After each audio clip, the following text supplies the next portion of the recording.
Hello, everyone. I'm Steve Lentini, and I'm the host for the podcast Different Thinking for Different Times. And this is the sixth season of doing this, 6 years. And this is episode 29 for this year. I've been a little lazy and also busy, which I'm grateful for. Thank God for it every day. And for those that have listened, you know why, because tomorrow, in fact, is the anniversary of 23 years ago that I wasn't here briefly, and I was in what I call what's next. I was home. For me, it's home. And so today, I have Rafael McMaster, who's doing work with youth about mindfulness, imagining mindfulness for youth. And I've been doing this for adults for 23 years, helping people rewire their brain, rework their brain. I call it non-invasive brain surgery, the acorn brain, right? Within every seed, by the way, is the potential for whatever it's programmed to be. Now, the acorn could be a majestic oak tree, and that's the same for our thinking. We have to work at our thinking. And Raphael's doing this with youth. So I'm going to jump right in. Raphael, tell us about your work. Tell us about how you got to it. And he shared with me just a moment ago that he also had a near-death experience 24 years ago. Amazing how people meet in the universe, right? There is truly no coincidence, or as many people have said, synchronicity is God's way of staying anonymous. So, with that, Raphael, talk to us. Tell my audience. Steve, so great to be here. I have a feeling that Great to our have you. alignment is going to be right on resonant. And yeah, my life was transformed in finding the works of Eckhart Tolle and Joe Dispenza and getting into mindfulness when I was 35 at a spiritual rock bottom. And there I was in rehab with a neurolinguistics professor saying, "You are not your thoughts. You're the one watching your thoughts." And like seeing the end of the Usual Suspects movie where all of a sudden, wait, the rest of this looks very different. Hold up. It was like I could feel the ice thawing, like, wait a minute. And in that moment, I realized, my goodness gracious, I made it all the way through college and nobody laid this concept at my feet in a way that I could hear it. And maybe they were laying at my feet, but I wasn't prepared to hear it yet. But in this moment at 35, I was ready to hear it. And with that, I said, okay, let me dedicate my life in service to bringing Well, this message. Yeah. and it's fascinating you mentioned the age 35 because neuroscientists are saying that if change their mind after the first 35 years, if they don't work on their self-awareness, if they don't work to develop that level of thinking above your thinking, right, that you're not the thinker, you're the observer, right, that they can predict the next 35 years because the brain is now programmed. The egoic programmed subconscious is now programmed. And for people that don't work on themselves, they have the same emotional responses over and over again. So you're doing this with youth. Well, thank goodness Let's I was lucky enough to get keep it at going. 35, so I don't get on the wrong side of that railroad track. And in doing with youth, it's actually smoother and easier than all the adults that I work with because I don't have to unprogram things. I don't have to rewire. There isn't that resistance to this idea that I am the observer of my thoughts, and therefore I can change them. The sense of metacognition. Mm-hmm. And so, I am the founder and executive director of a 501c3 called Indivisible. I sit here before you today, a lucky survivor of so many things. And so I know crystal clear, without a shadow of a doubt, my purpose on this planet is to try to bring this message of awareness and a message of connection to a higher power of one's own understanding to these kids. And we now have it as California state accepted English curriculum. So I am in Wow. the high school systems teaching this as English curriculum. And we have piloted this program. We're now in year 4 of teaching at Da Vinci Rise, which is a high school focused on the local foster youth, right? That's great. And so, bringing this message of consciousness, awareness, and then we teach it as part of 7 tools. We call them the fundamental life tools. Mm-hmm. It's awareness, it's acceptance, radical acceptance of everything, all it is as it is. It's intention, how to have a vision, very a la Joe Dispenza, visualization, 3-dimensional holographic, elevated emotion. Mm-hmm. It's bring in gratitude. We call it flipping a G. So math homework sucks. Hold up. Math homework sucks. Who here has that thought? Everybody raises their hand. Okay. Are you that thought? No. Who are you? The one watching it, the observer. Can you change that thought? Yeah. What happens if you don't change it? Well, math homework's going to be really, really long that day. It's going to go really slow. What happens? What can you change it to? I'm grateful I have a free education. I'm grateful that when I'm done with this math homework, I can do something fun. I'm grateful because I'm actually going to go to college, so I need to learn this. In fact, I like learning. And all of a sudden, when I'm running 3 or 4 or 5 programs of gratitude fused together as a tapestry of appreciation, well, I'll be darned if my homework that day isn't just a little bit easier and a little bit more fun. And these are the life hacks that this next generation are very, very eager to learn. They're thirsty for it because they That's see great. everybody else suffering out there, and it is aspirational to have a strong seat of the soul with a firm grounding of my mental and emotional health. So when they go out there as strong, conscious, mentally sound, Hmm. students that are exuding and emanating the sunlight of the spirit, well, their peers look at them and say, "Hey, man, what you got going? I want what you have." And so now Sure. it is a mission that is spreading. And Stephen, we're on a mission for 1 million conscious youth. This is what we're Wow. going to do in my lifetime because heaven knows the world would feel and look a whole lot different if there was a community of a connected million conscious youth that could be activated into an activist group that can help be the change that we all want to see in the world. And this starts with learning these tools of consciousness. Hmm. And then the seventh of the last, connection is what we teach as the seventh. So, sorry, I saw myself. Gratitude, the fourth tool, compassion, fifth, sixth, forgiveness and overcoming resentment, seventh, Hmm. connection, including connection to a higher power of one's own understanding, Hmm. connecting to others in service, connecting to my own soul, connecting to the present moment through presence and breath. And part of that seventh tool is then they then go out and begin teaching this lesson of consciousness to the next person. So it Hmm. is spreading like wildfire down here in SoCal. I can think of no greater time that a message of social uplift can be spread like an intellectual contagion that then captivates the imagination and the energy of a next generation. Oh yeah, I'm fired up because of what I'm seeing day in, day out here, and I'm excited to spread this message to you, to your listeners, and to reach out to my hand to you, Stephen, and say, are you down to walk this path with me on behalf of this next generation? Let's serve together and make this world better.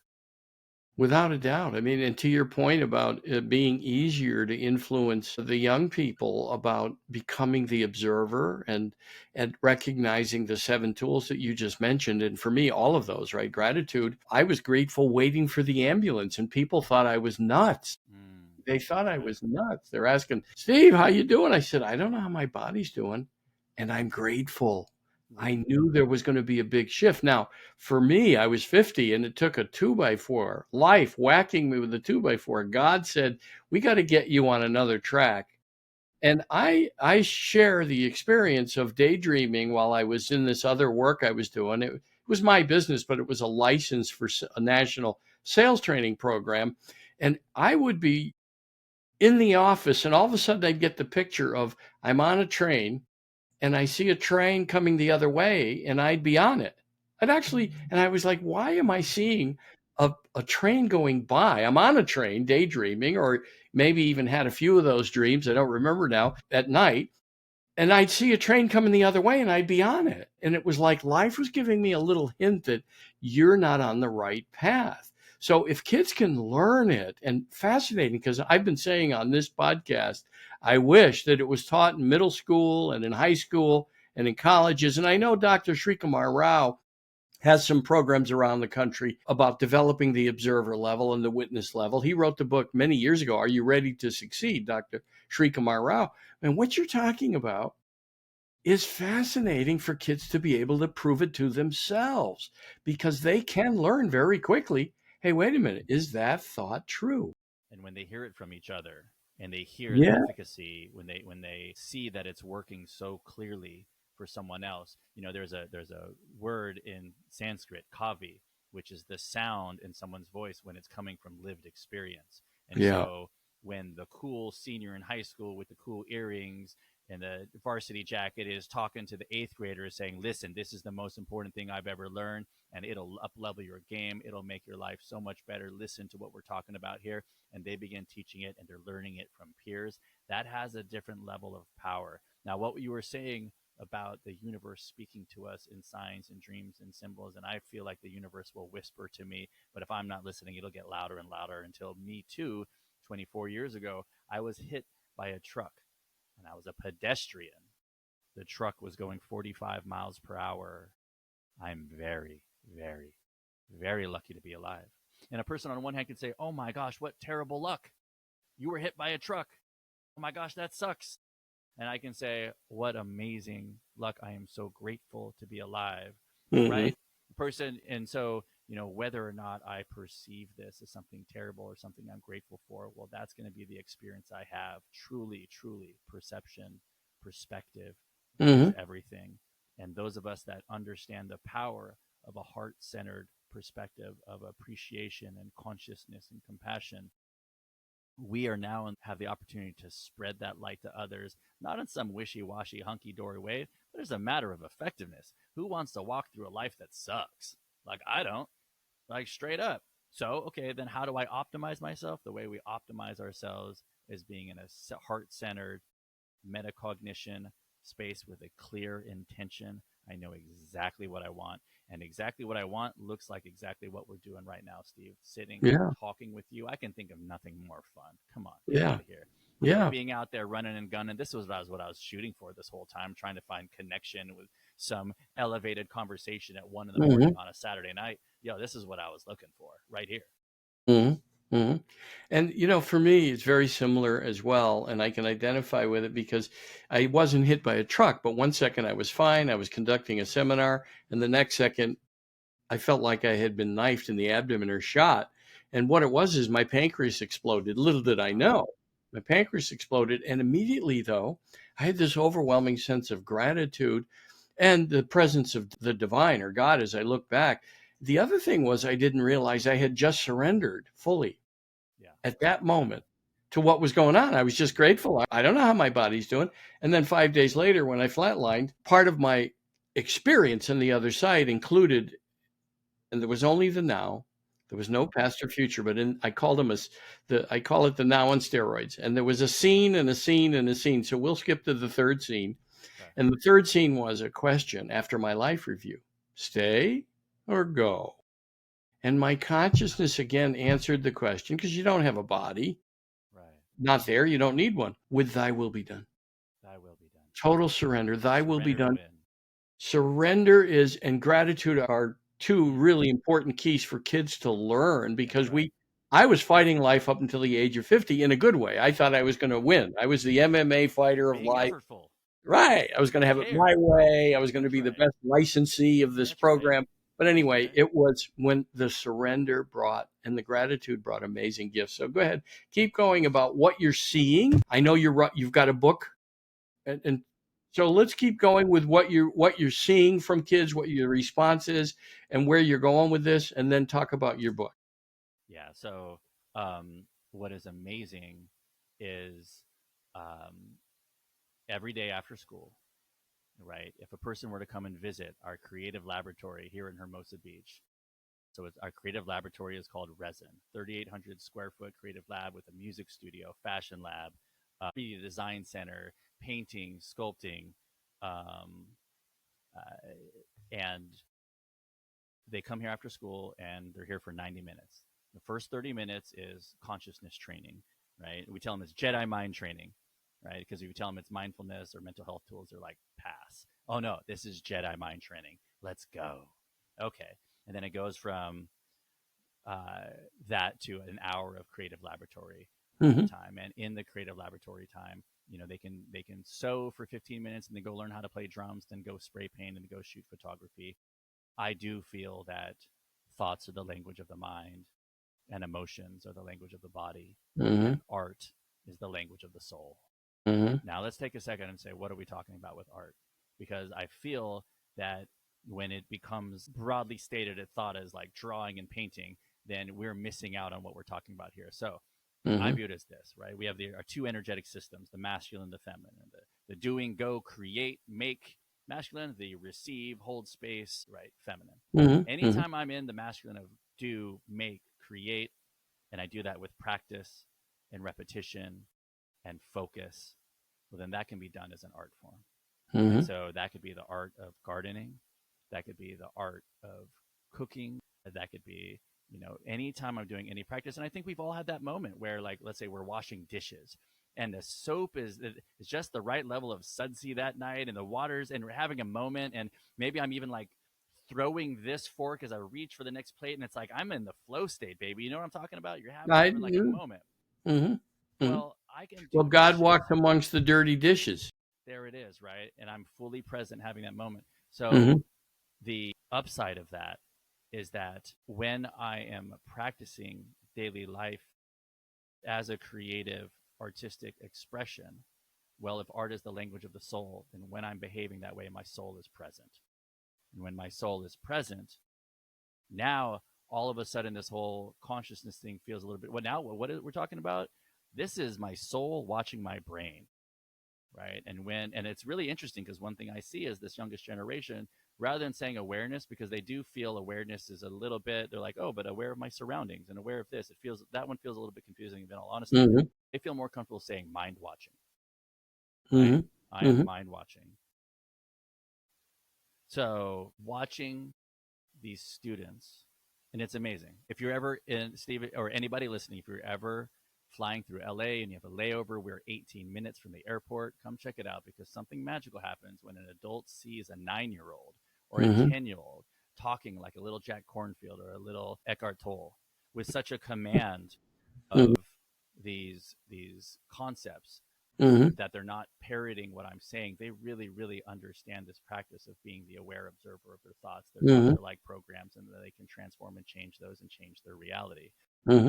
Now what I'm seeing is, if the current state of our mental health crisis, and the mental health crisis is tricky, right? Because it's 3 times invisible. There was in 2023, October 2023, there was a poll, a Kaiser Family Foundation CNN poll, that found that 90% of Americans agree that, now hold up, you can't get 90% of Americans to agree that the world is round. Okay, so 90% of Americans agree that that we are currently in a mental health crisis, right? And this was fall, winter 2023. Now, they're saying that despite the fact that it's 3 times invisible. And here's what I mean by 3 times invisible. Sure. The first thing is, it's between our ears. If there was an epidemic of broken arms, somebody would say, my goodness, there's tens of millions of broken arms. We've got to do something about the broken arms. So that's 1 time invisible. Second time invisible is, well, when someone is really struggling, I have a family member that the most dearest thing in my entire world, that was cutting themselves during pandemic. Yet I sat next to this family member and I did homework with them every single day, sitting on my bed, leaning my head into her shoulder. And every day it's, how are you doing, kiddo? And the answer was, I'm fine. I'm fine. She was so on fire on the inside, she didn't even have words to even state it. All that could be conjured up is, I'm fine. So maybe we're experiencing this in our own households, in our own, families, but we don't even know it's happening. Thirdly, if that person is struggling, well, we're not telling our neighbors. They're not telling their friends. In fact, I'm not even telling her family members, because let's say I were to tell her parents, or my parents, her grandparents, that would be breaking her privacy. So now not only is it invisible, it's like held close to vest. It's 3 times invisible like this, and yet 90% say that it's an epidemic. What does that say? It says they're experiencing it firsthand. They're experiencing in their own households, right? This is what we're really looking at. But everybody puts on a brave face out there, gives it their best. No, I'm fine. We're good. Things are good, right? And the challenge is that the bar of suffering are too subtle to notice until they're too strong to break. Until a person's on the other side and they say, an ounce of prevention is worth a pound in treatment. And that's the truth of it, us trying to get ahead of this. Now, if the nature of this mental health crisis is just the tip of the iceberg, because I think due to the truth of the combination of pandemic meets screen addiction, 8.5 hours a day, equaling 27 years of life on a screen, if you play that out across an entire lifespan, the epidemic and addiction to porn, that's a whole other animal. Let's throw AI into the mix. Let's throw all the everything, all of that. This is just the tip of the iceberg.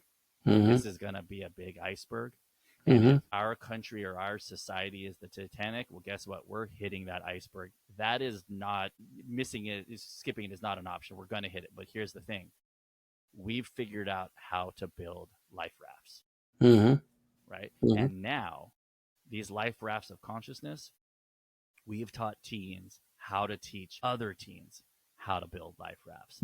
Now we're cooking with gas. So this summer, a bunch of the teen volunteers got together and built a platform that they decided to call it, like streaming videos, so streamofconsciousness.life. If you go to streamofconsciousness.life, you'll see this prototype website that they built where it's videos of them talking, teaching the tools to each other through lived experience. So it's like, hi, my name is so-and-so. I overcame XYZ, probably something that's very relevant and relatable to other teens. And by using the tools of awareness, acceptance, and compassion, let's say, I was able to overcome that. This is how I use the tools. This is what it was like before. This is what it's like. I just wrote that down. Streamofconsciousness.life. That's right. Yeah. And I know we're on to something sticky when the teens go and do it on their own, right? Yeah. That's when we know. And if there's ever been a time where ideas can spread like wildfire, it is now. Just looking at the silliness of the 6-7 thing, like these things, how quickly all this stuff spreads. And that's okay, not to judge it, but more so it is cool, let's put some dye in the water and let's see how far this spreads. So our mission is 1 million conscious youth. Conscious as defined as someone who is the aware observer of their thoughts. We have a book. This here is the fundamental life tools that we were talking about. It is the same size as Be Here Now. So they fit snug next to each other in homage to that amazing book. Full of illustrations by the youth, such as where I put my attention is where I put my energy. That's great. And what I focus on grows. Yeah. Additionally, I think one of them actually drew out this idea of mind watching, right? Oh, that's great. Mind watching. Yeah. It's great. And it's simple and clear and a timeless idea whose time has come.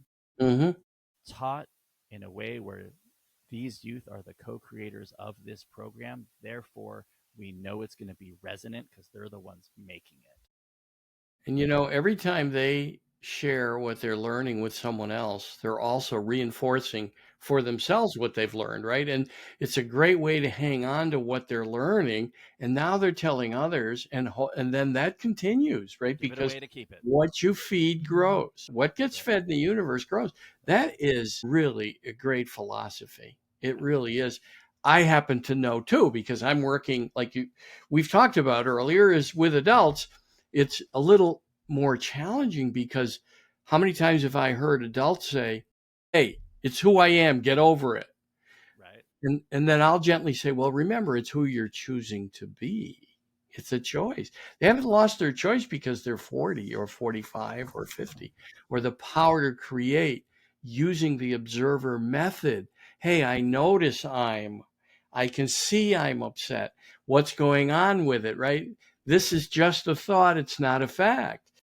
And whatever process people use, I suggest they name their brain, that little voice. Dr. Daniel Amen says the same thing. So I call it the acorn brain. And in proper company, I have another name for it. But so yeah, depending on, so that the sponsees I have, the people I coach, so that we do the same thing, right? So in this one of my friends that I work with, Dave Larkin, his is a parrot. And so he visualizes this parrot. Another one is Igor, right? Igor. And another one is Jean-Claude, because he's kind of bitchy. And by helping identify, if I'm identifying the persona of my ego, then I'm in the space to be able to observe its patterns, to be able to transcend it. And there's a whole group out there that refer to it as a dragon, right? A dragon that sometimes, oh boy, it really feels fierce, and I'm battling with it. But other times, when I learn how to tame it, it's a dragon I'm riding. It's a friend, right? It's a friend. And so for so many of these creatives, right? Obviously I'm around so many artists and creatives that are on all sorts of different spectrums, right? Right. And for them, the dragon riding is being able to survive the lulls and being able to survive the highs by learning to tame the dragon by befriending it, honoring it, realizing this entire time it was chasing me because it wanted to stop me so that it could be my friend. It wanted to the gift of that thought that seems like it's out of control and is running us is actually urging us to tame it, Yeah, to that's right. ride it. And it's funny because I wrote the book No BS Coaching last year, and how to wake up from the BS, belief Yeah. systems. Yeah, I love it. Where can I buy that? I'm buying it today. Where can I buy it? Well, let me just say the next month during a walk, I had a title pop into my head, just a title, How to Train Your Mind, written by a dragon, because I'm born in the year of the dragon, 1952. So I just filed it in my head. The next Sunday, I wrote the whole book. I woke up at 3 a.m. and had to write down everything that was in my head. Wow. And so it's now a book, How to Train Your Mind, written by a dragon. Oh my gosh. Okay, so I'm getting And many I've got copies of that images of for what you just described. The all angry my dragon. oh my goodness. Yeah. God is Yeah. good. God is great. God is That is a very good. Yeah, this is amazing. Oh my God. I'm buying that book, many copies for all my young dragon riders, right? And usually for many of them, the being diagnosed as bipolar, right, is a Yeah. big Mm-hmm. those are the ones that really Mm-hmm. feel like, dude, my brain is not like that other person's brain that's all nice and Mm-hmm. chill. Like I got a Yep. freaking dragon that I got to contend Yeah. with, and Yeah. they can really relate to it. The cool thing about it being, transformed into this concept of a dragon is that it then becomes something cool and powerful. It's not this a hole of an ego that I got to deal with. This is a dragon that I can learn to manage and work with and Yeah. ride, baby. This is Yeah. doable. Yeah. It is doable. And people have to prove that to themselves. I tell my Yeah. coaching clients, if I ever tell you I found the way, run away. And then call me back in a few weeks. There's no one way, but there No. is what you just pointed out is each Practice. individual's journey and practice. Because for some people, that voice is very loud. And it was for me, right? That's how I know it's my work to do because I have to keep working on myself every day. Every day. All three or four of those voices in my head are very loud, Yeah. right? And Yeah. what's interesting to me is that I at one point at 35, I remember turning to the neurolinguistics professor and saying, "Hey, man, I got a whole panel up there. Does that mean I have multiple personality disorder?" No, no, no, no. As we get older, we continue to add in the different personas. I got my Yeah. mean spirited jock seventh grader in there. I've got my young 20s musician in there. I've got my young dad. I have all these different personas that I've collected and trained and programmed and patterned over the years. They're all in there. They happen to have commentary on like seemingly everything these days. The more that I meditate and pray, the volume tends to go down. The more that Yeah. I focus on others, the less that I seem to have to contend with these things. But those Yeah. thought forms are there. But the more I work with people and the more people I'm spreading this message of consciousness with, the more I realize there are like I would guess 8 to 14% of the people that like don't have that. They've got one voice. They have what I call a clean mind, a Yeah. generally clear mind, and they don't Yeah. have all that extra stuff in there. And for the people that do have all that extra stuff in there, boy oh boy, they need these tools. They need a set of fundamental tools to help them get through life. The They basics that do. we would hope that they would get to teach in school, but instead these kids are still. My daughter, who's 16, Mm-hmm. is still reading the same books that I read when I was in high school. We're talking Catcher in the Rye, Lord of the Flies. Mm-hmm. Listen, those are great classics, but Mm-hmm. have the times not evolved? So maybe what they could be reading is something that's going to help support the development and the tools that they're going to need in the sense of becoming so they can go contend with the reality that we've True. collectively created, which is a little Yeah. bit crazy. How do people get the fundamental tools book, Yeah, it is Raphael? on Amazon. So just Okay. put it into Amazon, and we made it really affordable. It's $12. It is a workbook, so it's you write your name here on this page, and there's Mm-hmm. there's practices for charting your consciousness and for Mm-hmm. really because practice is the thing. We can It's talk true. about this stuff all we want, but it's about getting these tools in the hand so that then I can practice it. And with skill and practice, then they become part of my life. But just to mentalize the concept of these tools, that's not the point. That's lacing up the shoes for the game. It's Now it's true. going out and playing the game. It's And You make a very good point there, because sometimes people will say to me when I'm first coaching them, "Oh, I'm committed to you, Steve. I'm going to do the work." I said, "No, no, no. Commit to yourself first. Commit to yourself, because it's work to do every day." And once they prove it to themselves, Raphael, they own it, because they notice, even if they have a bad day and the brain takes over for a while, or maybe the whole day, or maybe 2 days, once they get back onto managing that brain, talking to that brain, noticing, hey, I haven't been just observing it. I've been enrolled in it. Let me go back to just observing it. The volume does go down, but they have to prove that to themselves. You're so right. And practice is everything. And there is a great Nine Inch Nails lyric. I was up above it and now I'm down in it. And we create the visual analogy of almost being on a paddleboard. We're here by the beach. And so Yeah, for yeah, anyone who can even think about being on a paddleboard, you're standing on this paddleboard. It's almost like you're walking on water, and you can see off to the distance for miles, and you're paddling along with all this great visibility. I'm up above my thoughts, sense of metacognition. And then, well, life happens, and I jump in the water, and now the water's up to my eyes. I can't see anything, and all of a sudden, I don't have clarity of vision anymore. And now I'm wrestling and contending with these waves of thought forms that are overwhelming me. I was up yeah, above it, now I'm down in it. Where am I going yeah, to be today is a matter of practice. And when I get thrown off my day, like you said, well, it's never too late to restart my day. And we yeah. have a whole crew called the Accountability Buddies.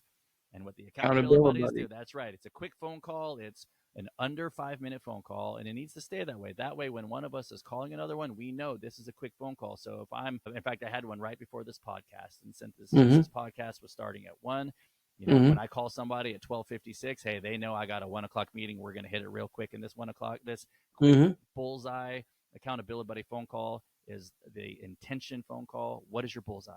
Well, my bullseye for the next 3 hours is to ba ba ba ba ba ba ba. Now I'm Mm-hmm. stating my intention to my subconscious, to myself, saying I have a clear intention for what I want. Now my system, my dragon, knows how to support me because I've given it Mm-hmm. clear instructions. And the Mm-hmm. truth is, even if I set an intention at the beginning of the day, man, it probably lasts me a good 3 or 4 hours because life is so intense and so immense, and there's so many left turns and curveballs that by the time I'm at the end of those 3 hours, I need to re up with somebody again to be able to declare my intention to you, myself, and my higher power. So I have the greatest potentiality and probability of being true to what I know I want to be, how I want to feel, how I want to behave. Well, and you mentioned the analogy of the board, right? Riding the waves. That's And, right. the waves come along sometimes and knock us down. And Yeah, it's okay. It's okay. And for it's people okay. to hear that message, just get That's right. back on the board as soon as you can. Right. Right. And to have accountability buddies, Yeah. Accountability. accountability buddies. I Yeah. love that. Accountability Yeah. buddies. Yeah. It's great, because the person has the opportunity to say, I've fallen off my board, so to speak. And Exactly. then the person shares that ability to be vulnerable and share Mm. brings people back to the moment, what's really important. I love that Yeah. system. Well, and because it's under a 5 minute phone call, I don't Yeah. listen. We're not going to have a long conversation about the nature of the wave, what knocked me over, how I feel when I'm swishing Yeah, we around the don't need the water. story. No, Right. where are we going to? How do we Right. get back up on the board? What is our direction? Right? Right. Because then they get into the story and they're talking about it, and it's just adding more onto it. People, let's get over Yeah. it. Okay, you Yeah. fell off your board. Big deal. We all fell off our board. Get back on the board. Let's go have fun. Yeah. Yeah. Yeah. So how could people support your work? Because Yeah. you have a not for profit, right? That's right. So this is Okay. indivisible arts, division sign with an X through it is actually drawn indivisible, cannot be divided. Indivisiblearts.org. And if you go to indivisiblearts.org, Indivisiblearts.org. that's right. Okay. And if you go Albie to, wants to donate. yeah, no, listen, blessed be the dog. Just Blessed came be in the the dog. door and he wants to donate. You want to support Indivisible Arts? Because your dog knows how much of a dog lover I am. My goodness gracious. They are the best of us. They are the best of us. They Present, are. They're totally only in the present, moment. loyal, Yeah. supportive, right? Yeah. And so if a person goes to indivisiblearts.org, they can learn more about. Indivisiblearts.org. I'm going to That's right. repeat it a few That's times. right. Indivisiblearts.org. And And what are they supporting? right. So, we have this curriculum, the fundamental life tools that we teach to the local foster youth. We teach it in the public schools. We are pairing up with different high school sports programs. We have a partner friendship foundation that is focused on the special needs community, a Walk with Sally that focuses on kids affected by cancer, Richstone focused on kids from broken homes and victims of abuse. Right? So we're making sure all the kids that could use these tools the most, we all could use them, but ensuring that we all, partner with all these great programs. So, and then we teach it additionally through the power of creativity and art. So if a person goes to indivisiblearts.org, they will learn about these different programs. They'll learn about these tools. They'll learn about how to volunteer and get involved, even remotely or from afar.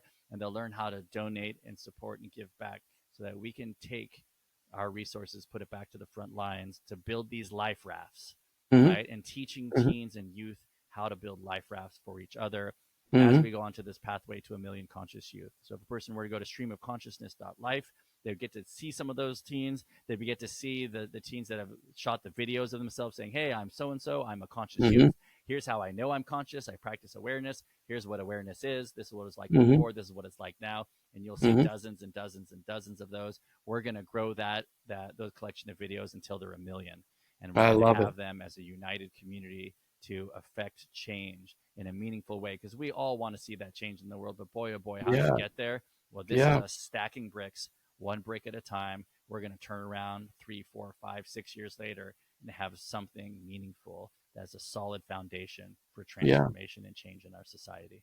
Well, and giving people solid tools that they can prove to themselves, practical, become the masters of their mind. I mean, Rainer, this has been around for thousands of years. I wrote the book Sage Advice, and there were many sages from a couple thousand years ago that talked about the mind running amok. Rainer Maria Rilke in the 1800s called his voice the little hooligan, and he would ask people, will you let the little hooligan run you, or will you run it? That's right. George Ivanovich Gurdjieff in the late 1800s, early 1900s called it the machine, and would ask the same question: will you let the machine run you, or will you run it?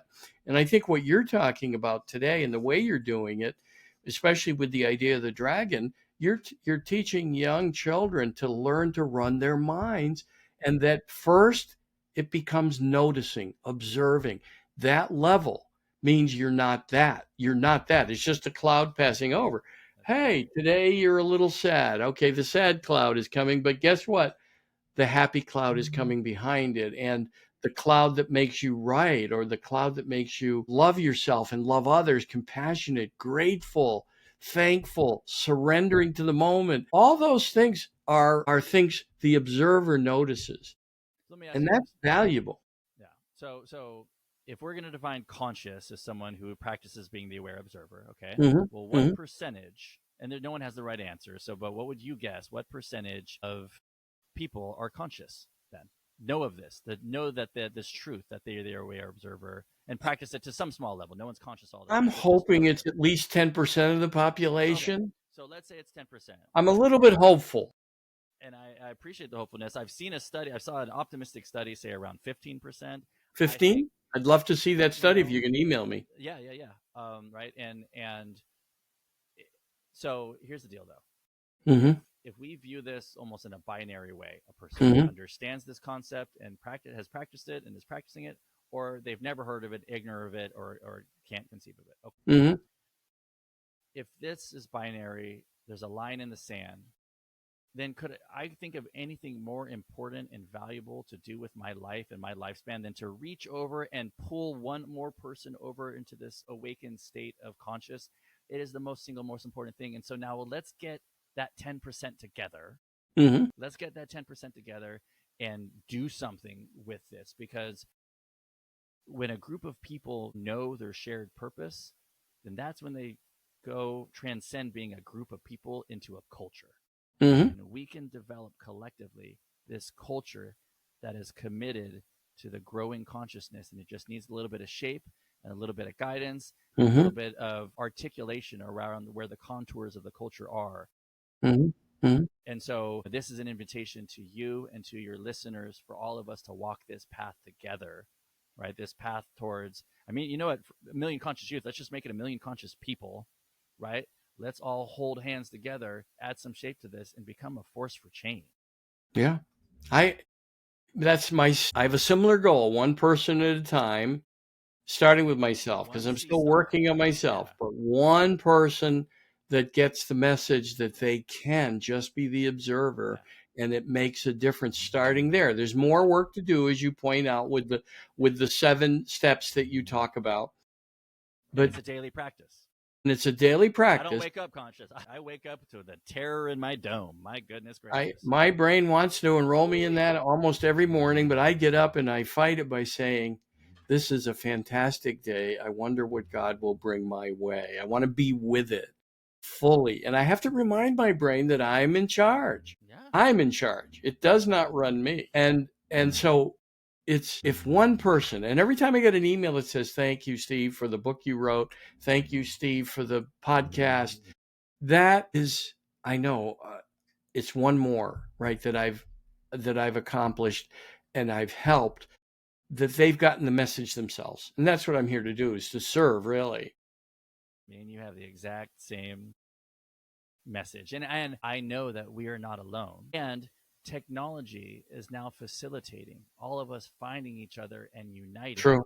True. As a force for service. Right? Well, where was this medium 10 years ago? Exactly right. I mean, 6 years ago, Zoom, I didn't know what Zoom was. I didn't, and now there's this, and it's so natural, and podcasts have taken all the things. Right? Yeah. And what I love about anyone who's listening to this podcast right now is a person who knows the importance of putting in good nourishment into their system and not listening to just some mindless crap where, I mean, there are so many people there that listen to podcasts solely so that they are not the only voice in their own head. Mm-hmm. They're just please just distract me from being alone with myself. Mm-hmm. But if they're listening to this, and if you've made it this far into this podcast, then you're probably the type of person who cares about making yourself better, and probably a conscious person who cares about helping somebody else. So please, let's all hold hands, join this mission together. Let's help this next generation by giving them the tools for consciousness that, boy, oh boy, I wish I had when I was 13. That's for sure. Yes. And let's help Rafael do that with streamofconsciousness.life and indivisiblearts.org, right? That's right. You can help him. And then the book, again, talk about the book, Fundamental Life Tool. That's right. On Amazon. That's right. It's only Fundamental Life Tools. So here's 3 things people can do. Buy the book. Go to streamofconsciousness.life to get a sample of some of the work that kids are being exposed to, right, because they're going on it. And then go to individualarts.org and support his work. This is great work. And for any of you that have done it, even if it's 2 or 3 or 5, or we hope it to be 1 million very soon, you notice there's a difference. You know there's a difference. You've proven it. Right. So please support Rafael McMaster and his work. Even if you share the podcast and share some of the links that he has to his work, that is helping the message get out there. And imagine, right, if you heard this message at 35 or 40 or 50 or 55, 60, whenever you heard it, and you're now reprogramming your life, and you're noticing how many years you gave to the brain running the show, that these kids, and you know the difference now, right, that you've taken over. Imagine what society will be like with millions of kids knowing they can run their minds and make a difference by helping others and serving others. Yeah, the fastest way for me to overcome my daily struggles that my brain tries to obsess on is to focus on you, focus on serving you, right? And being a channel of consciousness and light to making your day better. And if we have an entire society of people doing that, I have a feeling that things are going to look a lot different than the Civil War that we see outside of our front door right now. It's very true. Remember that to not believe what you see, and to the observer knows they're always seeing what they believe. So they check in on, wait a minute, what is this that I'm believing? Maybe it's from that voice has me believing that, so that to remember that we can make a difference when we understand our power. Because my theory is most people are afraid of their power to create. And that's why they don't embrace their mess. They'd rather be the victim and say, you see what life is doing to me? No, life is doing this for you. The dragon is trying to enroll you to get on its back and take charge and become a buddy with it and a friend. It'll love you when you take charge. This is so great. Listen, I found my fellow dragon writing buddy. The fact that you literally wrote the book on it, there's a whole crew of people that are going to be just so tickled by this, Steve. This is just, I am excited to call you lifelong friend. This is the beginning of We the are. next We're going to stay chapter. in touch. I'm going to find other ways Great. that I can help you, and I'm grateful we met, Rafael. It's good stuff. It's great I'm stuff. grateful. All right, I'm going to close with All right. streamofconsciousness.life. Go check it out. Go to individualarts.org. Indivisible as in cannot Indivisible, not cannot be individual. that's right, cannot be divided. Guess Unified. what brain took over?